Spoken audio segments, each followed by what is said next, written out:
Ձեզ հայկական աշխարհն է եթերում։ Տարածքային հակամարտությունների լուծման ընթացքում հաճախ վճռորոշ դեր է խաղում ոչ միայն ուժը, այլ նաև դեմոգրաֆիան։ Չգիտեմ այդպես է թե ոչ Արցախի դեպքում, սակայն ամեն դեպքում դա լուրջ գործոն է, որը եւ այժմ մենք կփորձենք քննարկել։ Եվ այսօրվա քննարկմանը կմասնակցեն ինչպես միշտ Մոսկվան, Լոս Անջելեսը, այս անգամ մեզ հետ չի Բեյրութը,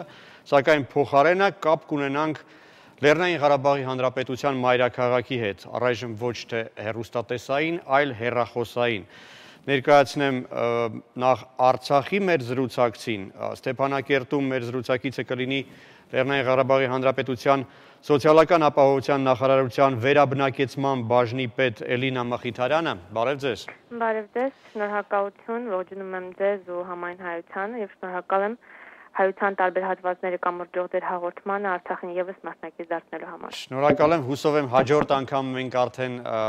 հեռուստատեսային կամուրջի ձևով ձեզ կներկայացնենք։ Իսկ Երևանի տաղավարում է Արման Մելիքյանը, փախստականները եւ միջազգային իրավունքը ցանցի խորհրդատու դեսպան, հիշեցնեմ, որ նաեւ պարոն Մելիքյանը Արցախի Հանրապետության արտգործնախարարն էր։ Մյուս մեր զրուցակիցներին կներկայացնենք գործընկերներս, համեցեք Դերենիկ։ Բարի երեկո Արտյոմ, այսօրվա մեր հյուրն է Շանթ հեռուստաընկերության Խաչիկ Ջանոյանը, Լոս Անջելեսի Իրաքահայ միության նախագահն։ Բարի եկել պարոն Ջանոյան։ Բարի տեսանք, շնորհակալություն այս առիթին համար։ Բարև ձեզ, պարոն Ջանոյան, հիշում եմ ձեզ մեկ այլ հաղորդմանը մեր մասնակցել եք, համեցեք այս անգամ նույնպես եւ Մոսկվա, Վահե, բարի երեկո։ Բարի երեկո, Արտյոմ, այսօր Մոսկովյան տաղավարում մենք հյուրընկալել ենք Էդուարդ Ղուլյանին, Էդուարդ Ղուլյանը հայտնի գործարար է, ինչպես նաև Արցախ ապրելու ժամանակն է նախագծի հեղինակն է։ Добрый вечер, друзья, родные, добрый вечер։ Բարի երեկո, ես երևի չեմ սխալվի, եթե ասեմ փոքրինչ վերափոխեմ ձեր կազմակերպության անվանումը Արցախում ապրելու ժամանակն է։ Ամենայն դեպս այսօրվա մեր հաղորդումը հենց այս թեմային է նվիրված։ Եվ սկսենք Երևանից, պարոն Մելիքյան, ընդհանուր սկսենք, այ դեմոգրաֆիական վիճակը Արցախում, ինչպես կբնորոշեք։ Ես կարծում եմ, որ ներկայումս դեմոգրաֆիական իրավիճակը Արցախում բավարար է այսօրվա համար, բայց բավարար չի ապագայի համար։ Եվ այս տեսանկյունից իսկապես լուրջ շտկումներ եւ ճշգրտումներ կատարելու ժամանակն է եղել վաղուց։ Մենք ժամանակ ենք կորցնում կազմակերպչական առումով, իսկ դա նշանակում է, որ կորցնում ենք նաև Արցախի բնակչությունն ավելացնելու ամեն օրը, ամեն րոպեն։ Եկեք փորձենք հասկանալ, այ դեմոգրաֆիան ինչ տարրեր է իր մեջ պարունակում։ Առաջինը դա երևի պայմաններ ստեղծել, որպեսզի արտահոսք չլինի։ Երկրորդը երևի ներհոսքը ապահովելու ուրեմն միջոցառումներ, այսինքն արտաքին մերձավոր եւ հեռավոր սփյուռքից հայրենակիցներին։ Գիտեք, տարբեր պետություններ տարբեր ձևով են դիտարկում դեմոգրաֆիայի հարցը, բայց իրական քաղաքականություն վարող տերությունները դեմոգրաֆիան որպես լուրջ գործիք են ընկալում եւ այս տեսանկյունից համաշխարհային փորձ կա։ Եվ Միացյալ Նահանգները եւ Կանադան իրենց իմիգրացիոն քաղաքականության միջոցով են կարգավորում բազմաթիվ ներքին խնդիրներ, այդ թվում նաեւ ցածր վարձատրվող աշխատատեղերը զբաղեցնելու խնդիրն են լուծում, նաեւ սպիտակամորթ, գուցե սևամորթ ազգաբնակության համամասնության պահպանության խնդիրն են լուծում, որովհետեւ հիմնական սպիտակամորթերի ներգաղթն է ապահովում այնտեղ եւ այլն եւ այլն։ Կանադայում շատ ավելի խիստ են այդ օրենքները։ Արցախն այսօր ունի մեկ խնդիր։ Արցախի բնակչության քանակը ավելացնելն է։ Տարիներ առաջ դեռևս նախկին վարչապետ Անուշավան Դանելյանը խոսում էր այն մասին, որ Արցախի բնակչությունում պոտենցիալ կարող է 300,000 մարդ կազմել եւ այդ տարածքներում այդքանը պետք է բնակվի։ Ես համաձայն եմ այս պնդման հետ, ավաղ կազմակերպչական առումով չհաջողվեց այս խնդիրը լուծել եւ այստեղ թիվ 1 հարցը հետեւյալն է. որտեղ են բնակվելու այդ մարդիկ։ Միջազգային կազմակերպությունների մոտեցումը այս հարցում ինչպիսին է։ Ադրբեջանցիները վերաբնակեցրել են իրենց հայրենակիցներով բռնագրաված Շահումյանի շրջանը։ ինչպես պետք է ընդունել միջազգային կազմակերպությունները, եթե Շահումյանցի փախստականները կամ Բաքվեցի մեր հայրենակից փախստականները բնակեցվեն Աղդամի շրջանում։ Ինչ խնդիր է դեպքում պետք է։ Եթե մենք թողնենք իրենց այդ որոշումը եւ տատանվենք վերաբնակեցնելու հարցում, ապա իրենք այդ որոշումը կընդունեն իրենց սեփական շահերից ելնելով եւ քանի ցանկանում են Ադրբեջանի նավթային ուրեմն ասպեկտի հետ գործ ունենալ, թերևս անցալով Ադրբեջանի մոտեցմանը դատապարտեն այսպիսի գործողությունները, բայց ես չեմ կարծում, որ մենք պարտավոր ենք ուշադրություն դարձնել այս մոտեցումներին իրենց։ Մեր ազգային շահը պահանջում է, որ այդ տարածքները բնակեցված լինեն մեր համաքաղաքացիներով, մեր հայրենակիցներով, եւ մենք պարտավոր ենք պետական քաղաքականության մակարդակում ամեն ինչ անել այդ վերաբնակեցումը ապահովելու եւ այդ մարդկանց շահերն ու իրավունքները տվյալ տարածքներում պաշտպանելու համար։ Շնորհակալ եմ, պարոն Մելիքյան, կվերադառնանք այժմ Մոսկվա տեղափոխվենք, որտեղ մեր զրուցակիցը ղեկավարում է մի կազմակերպություն, որի միսիան, առաքելությունը կարծես հենց այն է, ինչի մասին մենք այժմ խոսում ենք։ Ճիշտ եմ հասկացել, պարոն Գուլյան։ Ես ռուսերեն խոսել ձեզ։ Համեցեք։ Ռուսերեն ավելի լավ կհարտահայտեմ իմ մտքերը։ Եթե կարողանաք, իհարկե ցանկալի կլիներ մայրենի լեզվով։ Բայց ռուսերեն ավելի լավ խոսեմ, էլի, դրա համար։ Բարի երեկո։ Я бы хотел бы сказать, что на самом деле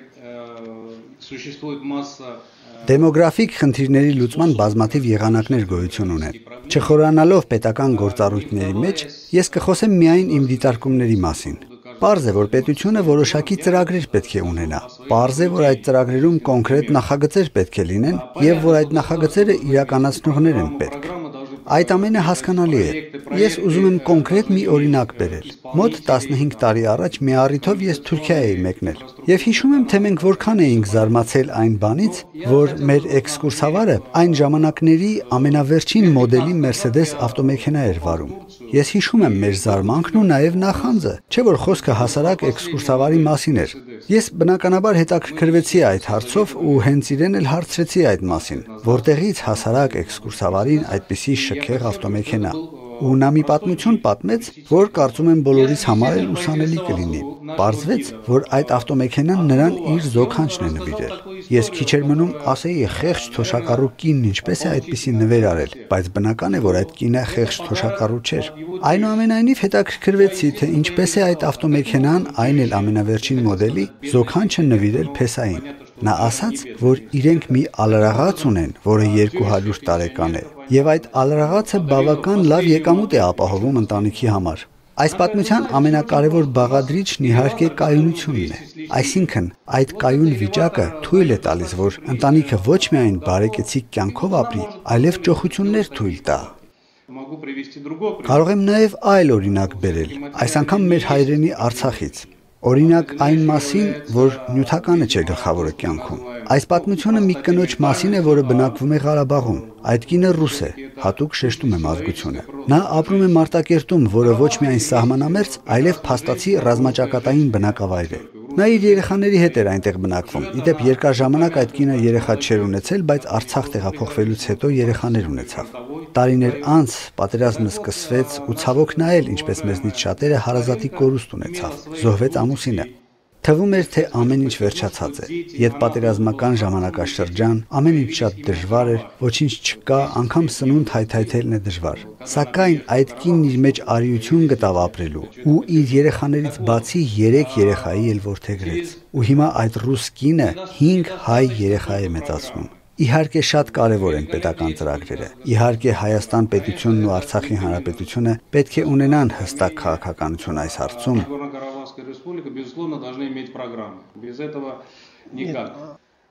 Գիտեք ինչ, մենք հազիվ թե կարողանանք ծրագրեր առաջարկել։ Մենք կարող ենք մասնակցել այդ ծրագրերին։ Չէ, գիտեք, օրինակ ձեր համաքաղաքացի Լևոն Հայրապետյանը Արցախում մի խոշորամասշտաբ ծրագիր է իրագործում, որը հենց այդ նպատակին է ուղղված։ Ծնելիության խրախուսումը, հայրենադարձության խրախուսումը։ Եթե լինեն այդպես օրինակ 20 գործարարներ Մոսկվայում, 20 գործարարներ Ամերիկայում, խնդիրը կլուծվի շատ ավելի հեշտ։ Ճիշտ եք ասում, բայց Даже если будет не 20, а 120 предпринимателей, это вряд ли поможет. Եթե 20 չէ 120-ն էլ լինեն, դա հազիվ թե օգնի, եթե մեր կանայք իրենք ներքուստ այդ ցանկությունն ու գիտակցումը չունենան։ Իզուր ենք կարծում, թե այս հարցում ամենակարևորը նյութական բարեկեցությունն է։ Դա ավելի ընդգրկուն խնդիր է։ Ինչ խոսք, այդ ցանկությունը կա, բայց պարտադիր նախագծերել են պետք։ Իհարկե, լավ է, որ այդ 700 զույգերն ամուսնացան։ Հասկանալի է, որ նրանց համար աշխատատեղեր ու բնակարաններ են հարկավոր, բայց իհարկե կարևորը ձգտումն է։ Ինչ վերաբերում է մեր մասնակցությանը, իհարկե մենք մասնակցում ենք այդ ծրագրերին։ Օրինակ, գինեկոլոգներ, բժիշկներ ենք վերապատրաստում։ Ես ինքս օրինակ բազմանդամ ընտանիքի համար տուն եմ կառուցել։ Հասկանալի է, որ մենք մասնակցում ենք այդ ամենին, բայց շատ կարևոր է, որ կարողանանք համատեղել առկա ծրագրերը մեր հնարավորությունների հետ։ Եվ ես համոզված եմ, որ մեր ջանքերն անարդյունք կլինեն, եթե չլինի տեղում ընտանիքների անկեղծ ցանկությունը։ Конечно, наше внешнее воздействие не будет иметь эффекта. Շնորհակալ եմ, պարոն Գուլյան, այժմ ընդմիջենք հաղորդումը կարճ գովազդով, քիչ հետո կվերադառնանք եւ կշարունակենք։ Շարունակում ենք թողարկումը, հայկական աշխարհն է եթերում եւ այժմ տեղափոխվենք Ստեփանակերտ, որտեղ մեր զրուցակիցն է սոցիալական ապահովության նախարարության վերաբնակեցման եւ փախստականների բաժնի պետ Էլինա Մխիթարյանը։ Էլինա, դուք որպես պատասխանատու պաշտոնական անձ երևի կպարզաբանեք, թե այդ ուղղությամբ ինչ է ձեռնարկվում Արցախի իշխանությունների կողմից։ Հայրենադարձության ծրագիրը պետական քաղաքականության հիմնարար բաղկացուցիչներից է, որը ամրագրվել է պետության կողմից հաստատված հայեցակարգով։ Այսինքն պետական քաղաքականության եւ իրավական դաշտի առումով պիտի ասեմ, որ ստեղծված են բոլոր հնարավոր պայմանները հայրենիք վերադառնալու համար։ Այսինքն պետբյուջեի միջոցներից եւ հայրենադարձության ծրագրի շրջանակներում նախատեսված են համապատասխան գումարներ հայրենադարձ ընտանիքների զբաղվածության, սոցիալական խնդիրների լուծման, ինչպես նաեւ բնակելի տների կառուցման եւ նորոգման։ Էլինա, եթե դեմ չեք ավելի հստակ, համապատասխան ասելով, դա ինչ թիվ է։ Պարզապես մեր այժմ լսում են բազմաթիվ հայրենակիցներ, գուցե որոնց դա հետաքրքրի եւ գործնական ինչ-որ արդյունք տա մեր այս հաղորդումը։ Եթե խոսում ենք 2011 թվականի մասին, ապա ԼՂ պետական բյուջեի սոցիալական պաշտպանության ոլորտի միջոցներից շուրջ 100 միլիոն դրամ է նախատեսված 100 միլիոն դրամ է հատկացում ծրագրի սոցիալական միջոցառումների կյանքի կոչման համար։ Եթե մի ընտանիք, որը ցանկություն ունի վերադառնալ կամ գալ Արցախ եւ բնակվել այնտեղ, կոնկրետ ինչ կարող է, ինչ աջակցություն կարող է ակնկալել իշխանություններից։ Ամենաառաջին հերթին դա նրա ցանկությունն է, որ պետք է վերադառնա իր հայրենիք ու շնացնի այն։ Մնացած ամեն ինչ դա բնակարանն է, բնավորվելու համար նախնական միանվագ գումարը, գույքի փոխհատուցման ծախսերը, ապա եւ արտոնյալ բյուջետային վարկ տեղում բնավորվելու անասնապահությամբ կամ իր նախասիրությունների շրջանակներում իր զբաղմունքը գտնելու, իսկ եթե արդեն մասնագետ է, ասենք բժիշկ է կամ ուսուցիչ է, ապա իր մասնագիտության ոլորտում աշխատանք անպայման նրա համար հատուկ առանձին ծրագրեր կան բժիշկների կամ կրթության ոլորտի մասնագետների համար, որոնց այդ ամենը ապահովում է եւ առաջին հերթին նաեւ բնակարանով, եթե չեմ նշել։ Կոնկրետ որ շրջաններում է ավելի մեծ կարիք զգացվում եւ կոնկրետ ինչ մասնագիտությունների տեր մարդկանց կարիքն ունի։ Գիտեք, հայրենիքի վերադառնալու կարիք, ասած ցանկացած հայ մի կողմից պարտավոր է, մի կողմից էլ անհրաժեշտ է, որ վերադառնա հայրենիք, սա մի կողմից գաղափարախոսական խնդիր է, մյուս կողմից էլ զուտ անհրաժեշտության խնդիր է, որովհետև այո, ազատագրված հողը միայն արյան գնով ազատագրվելը բավարար չէ, այն պետք է նաև քոնը դարձնել հենց տեղում ապրելով։ Ինչ վերաբերում է ցանկացած մասնագիտության հայորդու ուրախ են Արցախում եւ ամեն կերպ օժանդակում եւ թե աշխատանքի, թե բնավորման համար հնարավոր պայմաններ ստեղծում են։ Եվ գիտեմ, ծնելիությունը խրախուսելու ծրագրեր էլ կան, դրա մասին էլ խոսենք։ Այո, հայրենադարձության ծրագրին զուգահեռ մենք ունենք երիտասարդ ընտանիքների ստեղծման եւ ծնելիության ծրագրեր։ Նորապսակներին օրինակ դրամահատուկ էլի կառավարության որոշմամբ տրամադրվում է շուրջ 300,000 դրամ, իսկ արդեն ծնելիության խթանման ուղղությամբ, ասենք առաջին երեխայի ծննդի համար տրամադրվում է 100,000 դրամ, երկրորդ երեխային 200,000 դրամ, երրորդին 300,000 դրամ, չորրորդին եւ հաջորդին 700,000 դրամ միանվագ, բացի դրանից։ երրորդ երեխայի եւ հաջորդ երեխաների անունով բացում են ավանդներ, երրորդ երեխայի համար 500,000 դրամ, չորրորդ եւ հաջորդ երեխաների համար 700,000 դրամ։ Ընդ որում, այս բացի դրանից 6 եւ ավելի անչափահաս երեխաներ ունեցող ընտանիքներին տրամադրվում են բնակելի տներ,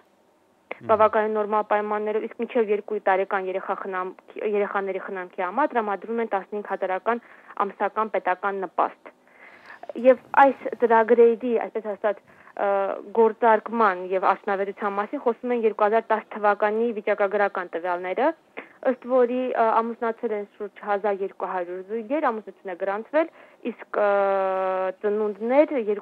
շուրջ 2700 ծնունդ։ Եթե համեմատենք նախորդ տարիների հետ, դինամիկան ինչպես է։ Նույն 2009-ի, ասենք անցած 2009-ի համեմատ, ապա 27-ից 30%-ով աճել է։ Եվ եթե հուսով եմ, վստահ եմ, որ դուք հետևում եք մեր հարևան երկրի լրատվության միջոցներին, այս թիվը բավական մեծ խոճապ է առաջացրել մեր հարևան երկրում։ Իսկապես, եթե այդպիսի դինամիկան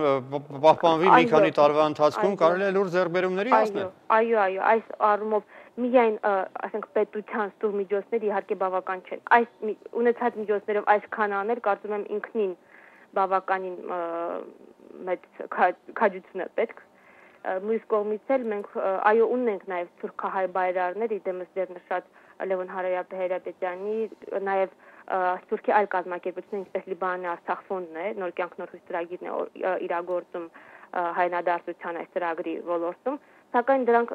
ցավոք սրտի առայժմ հատուկ են։ Մենք հուսով ենք, որ ձեր ծրագրի շրջանակներում եւ ընդհանրապես քարոզության բույս բոլոր միջոցներով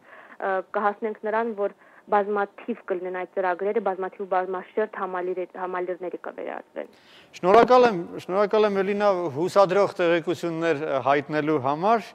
եւ այժմ տեղափոխենք Միացյալ Նահանգներ եւ խնդրենք, որ այս հուսադրող տեղեկությունները մեկնաբանի մեր Լոս Անջելեսցի զրուցակից Խաչիկ Ջանոյանը։ Համեցեք։ Բարև ձեզ, իրապես հուսադրող շատ գեղեցիկ լուրեր էր, որ իմացանք Ղարաբաղի ներկայացուցիչեն։ Այսօր մենք ամբողջությամբ հայորեն, սփյուռք եւ հայրենիք բոլորս մեկ մարտահրավերի առջև կգտնվենք։ Հայրենասիրության ոգին վար բահելու մարտահրավերի բագասը գսկամիեց սփյուռքի եւ քիչ մնալ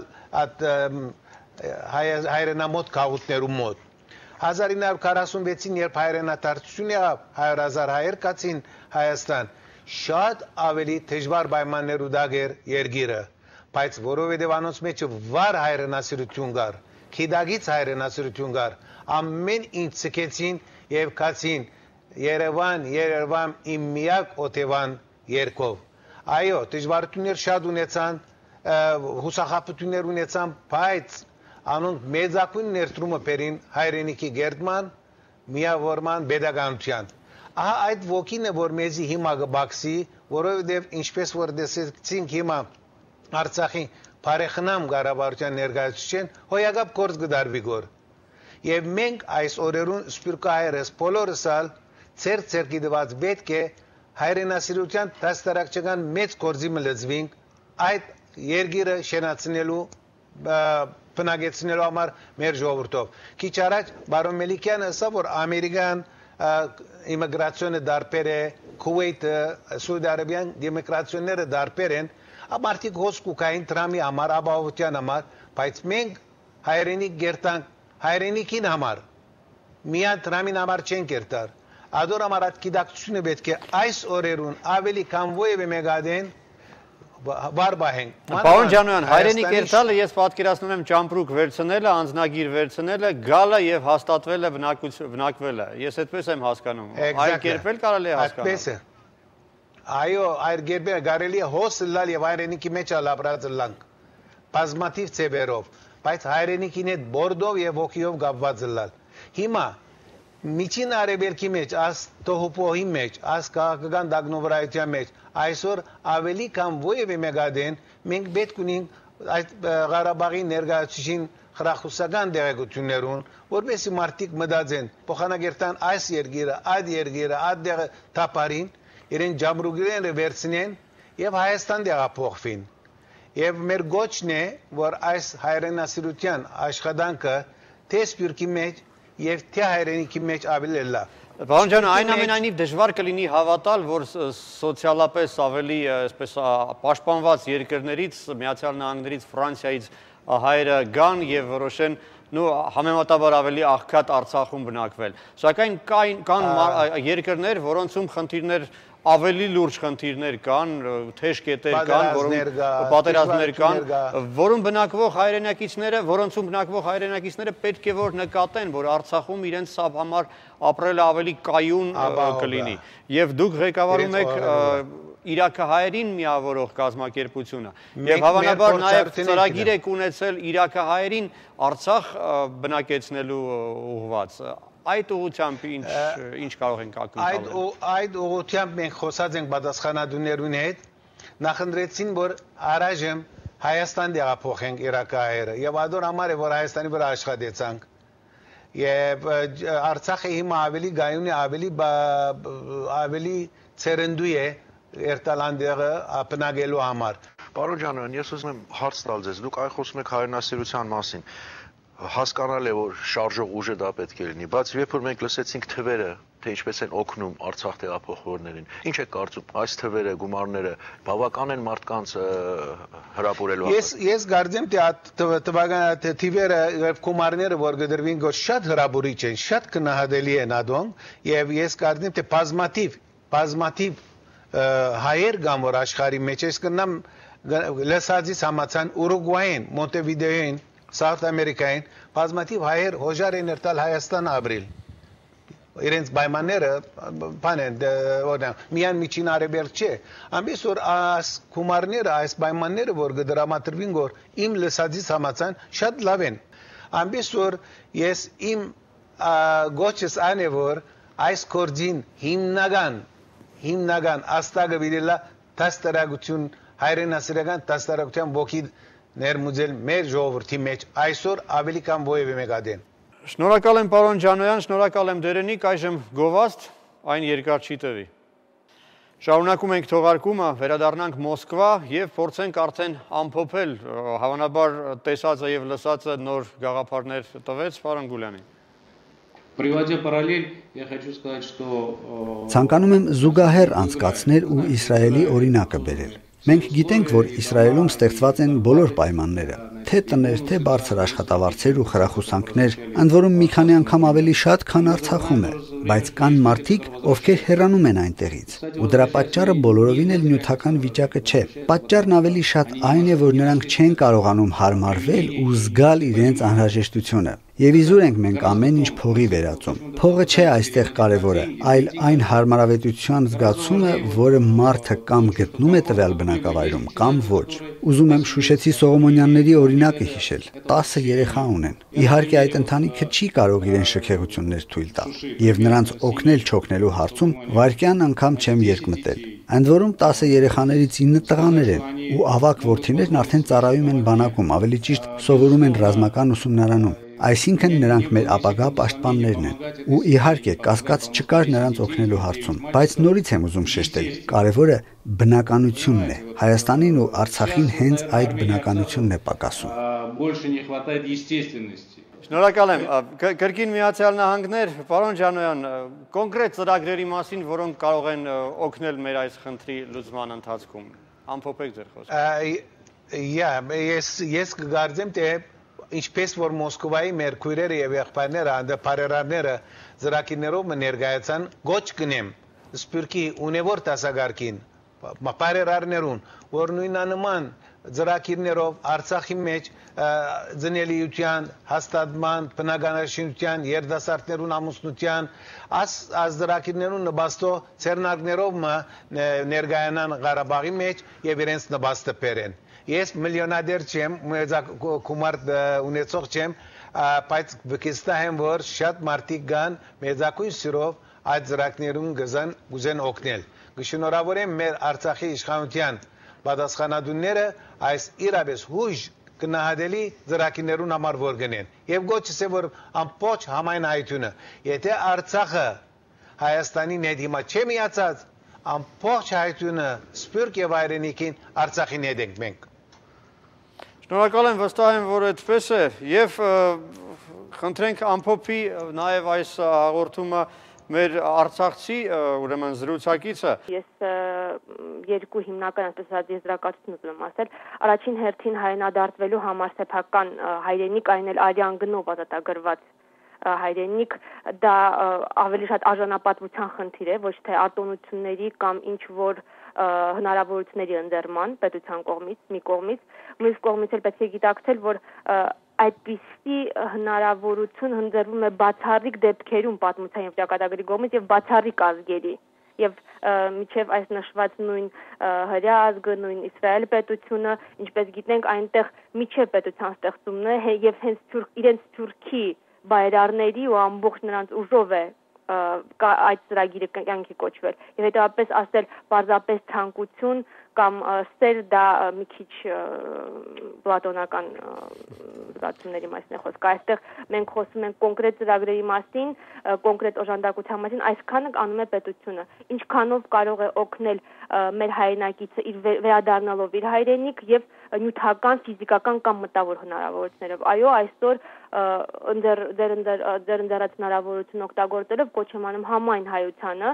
կենտրոնացնել եւ մտավոր եւ ֆիզիկական եւ ֆինանսական միջոցները այս ապագայամետ եւ ամբողջ հայության ճակատագիրը որոշող ծրագրի կյանքի կոչման համար։ Էլինա, այս հաղորդումը այժմ դիտում են տասնյակ երկրներում մեր հայրենակիցները եւ եկեք օգտագործենք այս ռեսուրսը։ Կոնկրետ ինչ կոչ, ինչ խնդրանք, շատ գործնական, հա, կոնկրետ ինչ որ ծրագիր, որի իրագործմանը կարող է նպաստել կոնկրետ մի երկրում բնակվող կոնկրետ մեր հայրենակիցների ընտանիքը։ Ուրեմն բնակարանաշինության ասպարեզում օգնությունը պետությանը,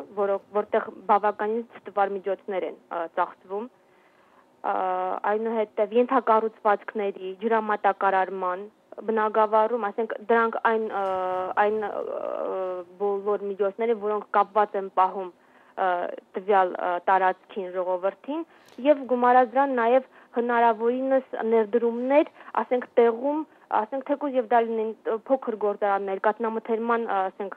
դեռնարկություններ, բուն ազատագրված գոտիներում կառուցելու, հայրենադարձված բնակավայրերում կառուցելու, որը եւ զբաղվածության տեղ կլինի եւ ասենք եւ արտադրություն կլինի, ասենք